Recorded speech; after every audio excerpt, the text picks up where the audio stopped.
Hey Life Kids, welcome back. So we're still in this weird period of lockdown where we can't do the things that we used to do, and we're all trying to find a new way of living and trying to find a new normal.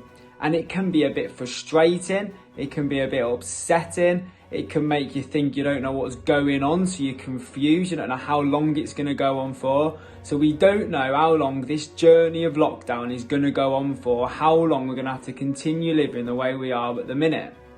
And this got me thinking, sometimes we know we've got to put our trust in God, and we know we've got to pray to God, and we know He's there for us, but it still doesn't stop us getting upset and a bit annoyed and a bit frustrated. So, should you feel bad about it? Even though we know we should trust God, should we feel bad that even though we know He's there, we're still getting angry and still getting frustrated? And that made me think about some of the huge, massive, really famous characters in the Bible, and one in particular came up, and that is Moses. Now, Moses was given a task to bring all of Israel out of Egypt because they were in slavery. He was tasked to bring them out to freedom. And God asked Moses to do this, and he said, I can't do that.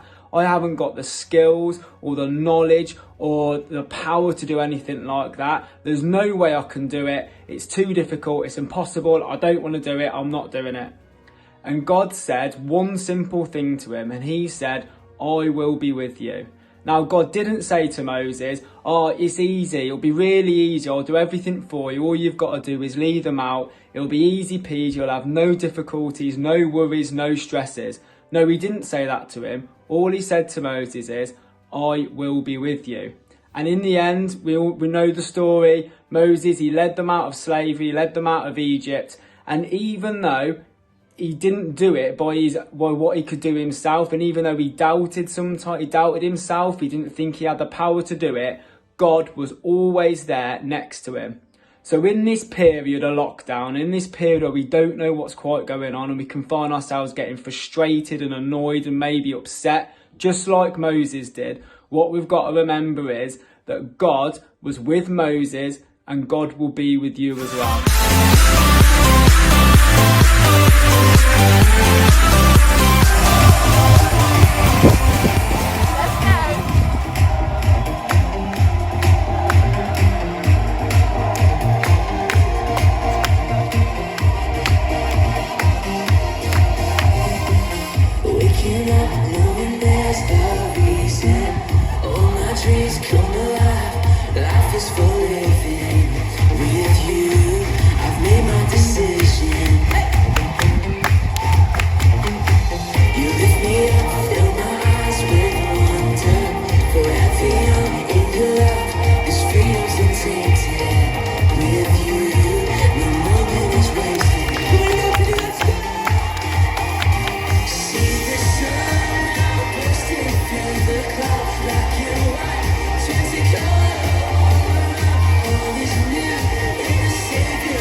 This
Levi. Hurrah! And Reverend Drake.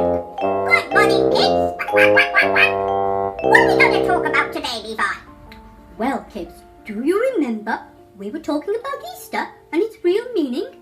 Well, today we're going to talk a little bit more. Yes, we started with Jesus healing sick people and teaching them about God and how the people loved him. They knew he was a very special person. It was the season of Passover and everybody was celebrating. When they saw Jesus enter in Jerusalem on a donkey, they laid their palm leaves down and waved them out. Do you remember, kids? That's right, they were so happy. But do you remember that there were some people who wanted to get rid of Jesus? And they made a plan. They were called the Pharisees, the leaders, and they coaxed Judas Iscariot, a disciple of Jesus, to betray him if they would give him 30 pieces of silver. That was a very bad thing to do, especially as Jesus had arranged for him and his disciples to have a Passover supper. That's right, Drake. They sat round the table and Jesus took a piece of bread and he broke it and he said to them, "This is how my body will be broken for you, and this wine is like my blood." But they didn't really understand what he meant. You see, Jesus knew that he was going to have to suffer and die on a cross. That's right. Do you remember, kids? God had a plan for people to live with him again forever and ever. Do you remember that Adam and Eve had to leave the garden? He sent Jesus to rescue us if we put our faith in him. Jesus knew God's plan, but it was still very frightening for him because although he's God's one and only son, he still had to feel the things as a man like fear, pain and sorrow. That's right, kids. Jesus knew he had to be stronger than ever, so he went to his disciples to a garden called Gethsemane, where he prayed all night to his Father. His disciples were with him as well, but they were so tired they fell asleep. There was one though, remember? Judas Iscariot, the one who betrayed Jesus. He took the 30 silver pieces and then he felt so guilty, he ran away and threw the money on the floor. What a bad thing to do to Jesus who loved him. Well, we've just heard about the 30 pieces of coin, silver, that Judas Iscariot betrayed Jesus with. So here's a game with coins, okay? If you get lots of silver coins from Mum and Dad, and you spread them on the table, you're not to move them once you put them in place, and you need a glass. So you're going to put your glass flat on the floor, flat on the table like this on the surface. And each time you've got to go along and you've got to put a coin inside the glass, right? But, and another one, you haven't got to move the coins that are already on the table. They've got to stay in the same position. And you're going. You've got 1 minute, so if you time yourselves, so you can do it the quickest. I hope you enjoyed doing that. And we learnt as well about the Last Supper that Jesus had. It's the same when we have our meals around our table after with our mums and dads, and also how Jesus had to go and pray in the Garden of Gethsemane. Anyway, have fun playing this game. Catch you later, bye.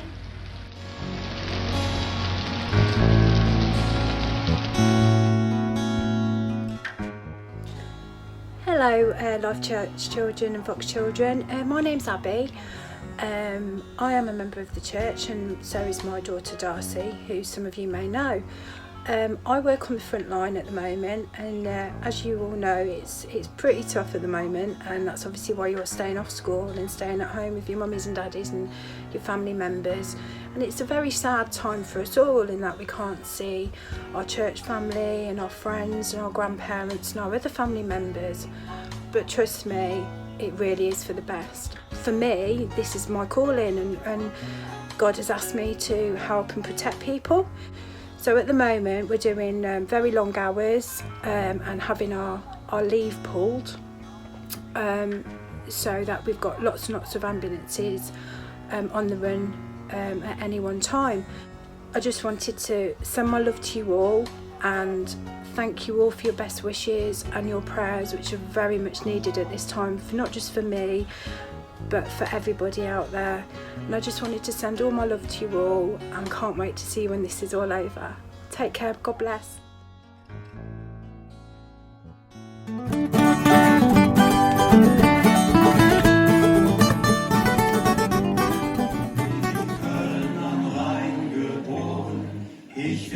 mich dort einfach wunderbar. Ich hab mein Herz an ein Mädchen verloren, das auch schon immer eine Kölnerin war. Wir lieben beide den Dom und den Rhein, auch den FC gucke ich nie allein. Wir sind uns einig in fast allen Fragen, nur eine Sache kann ich kaum ertragen.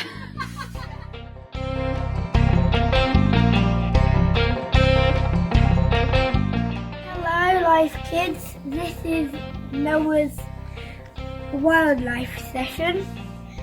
This is Skittles.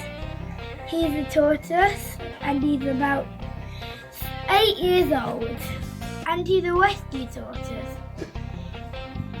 He eats strawberries, lettuce, peppers and cucumber. His shell grows with his body even when it's really strong.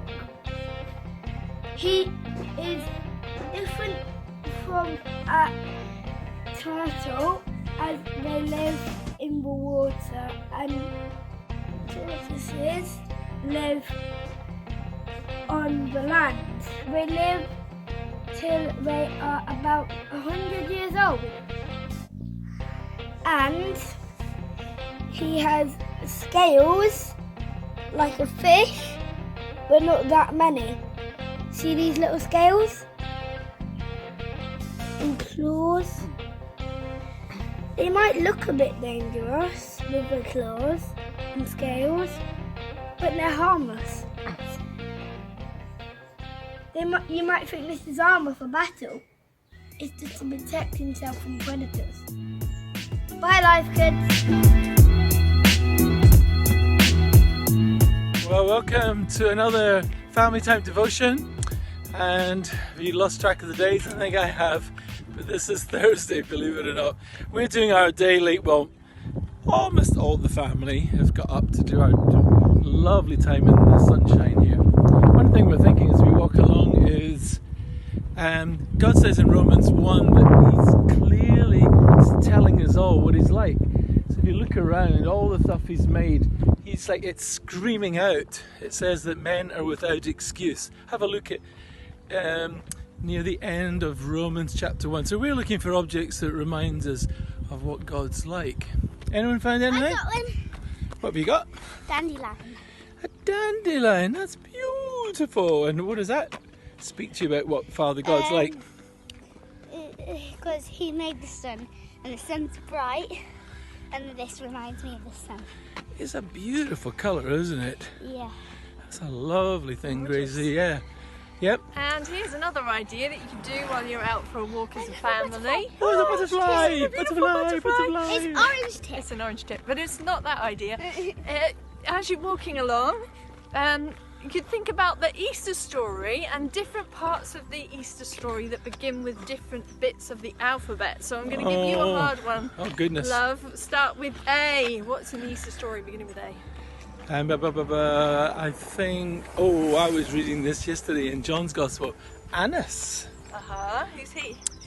I think he's the father-in-law of Caiaphas, the high priest. Okay, what about B, Gracie? The blood of Jesus. The blood of Jesus. And C, have you got something for C as well? No, not Easter. Cross. Yes, the C cross. for cross. What about D, Mum? Have you got something for D? D, the donkey that Jesus went into Jerusalem on Palm Sunday. Oh, E. Easter. No, Easter, that's cheating. You're not allowed Easter. Okay, the people at home, the viewers at home, other families are going to have a go at E. What about F? Flogging. Jesus was flogged. It means he was whipped. G, Garden of Gethsemane. That's two G's, the Garden of Gethsemane. So you have a try at that. Maybe read the story of Easter that's in Luke or in John. They've probably got lots of material for your alphabet as you're out and about on a walk. Good, enjoy. Come on, family time devotion.